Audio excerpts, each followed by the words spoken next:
I'm Karen B., and I'm a licensed vocational nurse at St. Mary's Medical Center in San Francisco.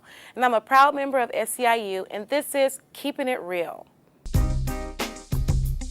Keeping It Real, covering the growing movement among members of the Service Employees International Union for real democracy, real growth, and real justice. Welcome to Keeping It Real, a production by rank and file members of SEIU United Healthcare Workers West. This is our fourth broadcast from the SEIU International Convention in San Juan, Puerto Rico, where rank and file members are campaigning to build a stronger union through a rank and file member democracy. While much of the convention rhetoric has centered on uniting workers, today, convention delegates passed a resolution with the potential to divide UHW into two separate unions over the spirited wishes of rank and file members. The resolution moves all UHW long-term workers into a separate long-term care workers union. Instead of remaining united with hospital and Kaiser workers in the same union, UHW members objected.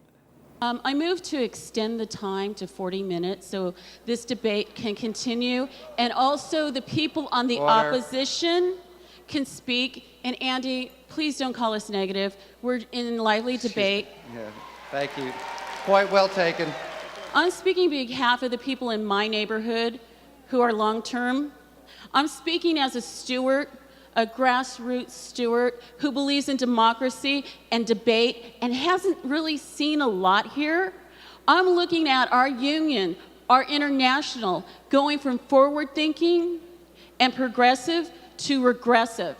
If we do a pooled vote, that 65,000 people have absolutely no voice.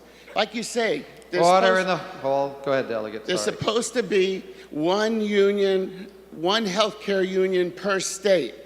Why is it different in California? My sisters and brothers in 1199, you're the strongest union in this building right now. And you have long-term care, you have home care, and hospitals. How would you feel if you was in our position? I ask you today, God, please help me with this here speech. I ask you, please understand, we as rank and file people, we joined the union that we wanted to be in, a healthcare union. We don't have a problem with the people that want to join the long-term care. That's not what we're saying.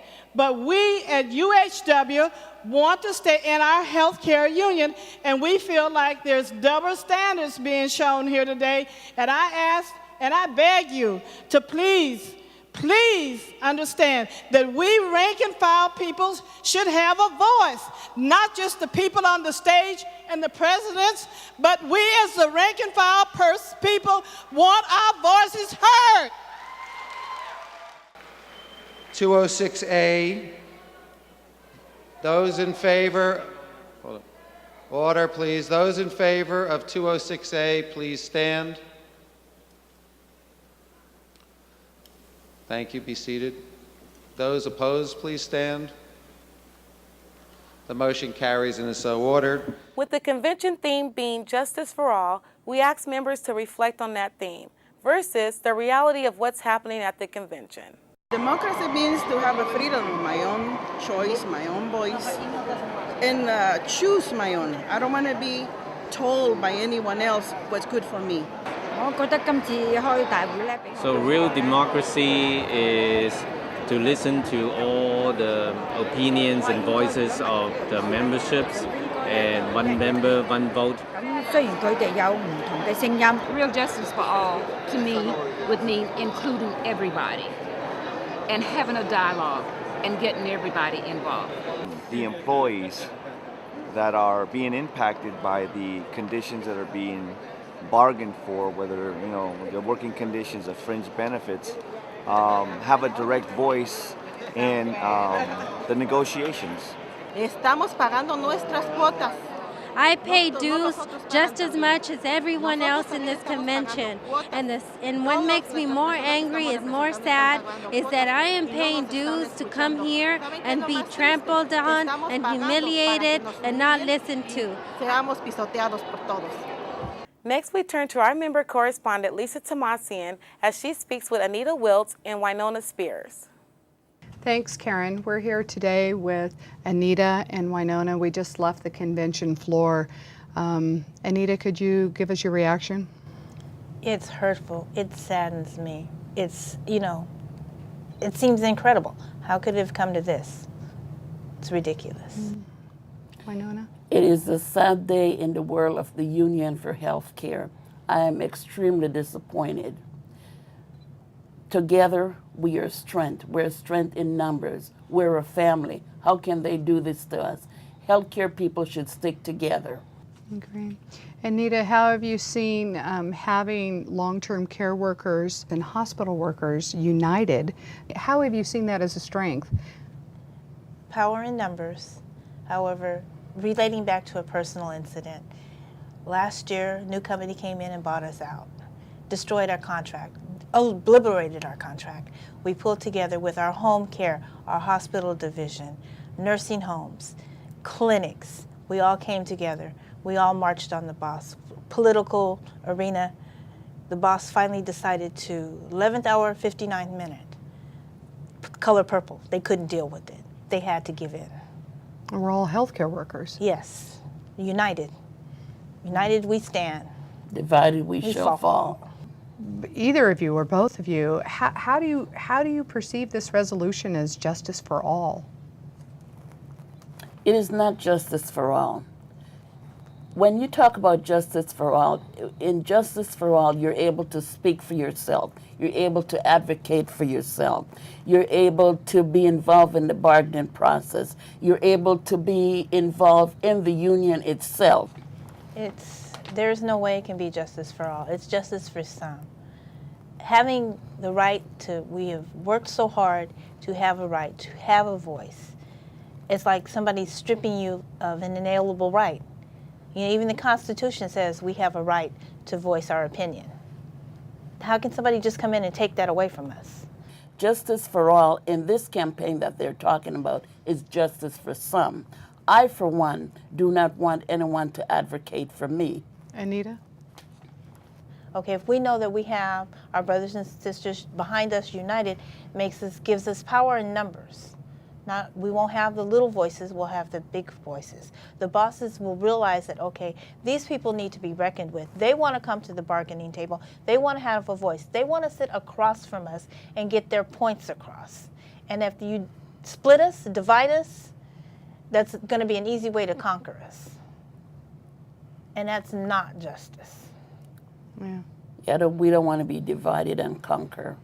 We want to be able to continue to stick together, stand together as sisters and brothers. We've been together for 74, 75 years. If it ain't broke, don't fix it. Yeah, I know in so many other the states they have one statewide union and they have the advantage of the bargaining power to be able to raise the standards because they've created one statewide union. But here, they've just voted. Why treat us different? What makes California different? Good question. Now we need some answers. I agree. And we're looking for answers starting today. We want to know exactly what's going on. Winona Spears, thank you for coming here today. And Anita Wiltz, thank you for sharing your heart with us here on Keeping It Real. Thank you for having us, Lisa. Thank you for having me too, Lisa. We've enjoyed it on a sad day. Karen, I'm going to turn it back over to you. Thanks, Lisa. With the emotions running high at the end of the convention, members continue to speak out. What happened here today was not unexpected to UHW West. We knew that going in, everything was stacked against us. The International has been spending our dues dollars educating members across the United States and in Puerto Rico to rig the vote against United Healthcare Workers West. We were voted down on everything, every resolution that we opposed. We weren't even given a chance to present our side. I think that was the most disgusting thing I have seen in my whole union life. Democracy just died in that room in there. It's not going to end with UHW West. That's being added to the Constitution and bylaws. The rest of the locals throughout the country, throughout the world now, can be worried about what Andy Stern and the rest of those officers are going to do to their locals if their presidents displease them for any reason. This is ridiculous. This is not Florida. Every vote is supposed to count. I am seriously upset because 65,000 members that we have worked together, have shared, have encouraged and lifted each other up. Now, because of these amendments, you're going to pull them apart? Why? People were beginning to give this some thought. That, wait a minute, maybe there's some element of democracy that's beginning to slip away from our union when 65,000 workers can vote overwhelmingly, 98%, to stay in the local of their choosing, can be so easily dismissed by a process that is supposed to protect their rights. People began to think about it today. That's it for our broadcast tonight. Tune in tomorrow for our last show from the 2008 SEIU Convention. I'm Karen B., and this is Keeping It Real.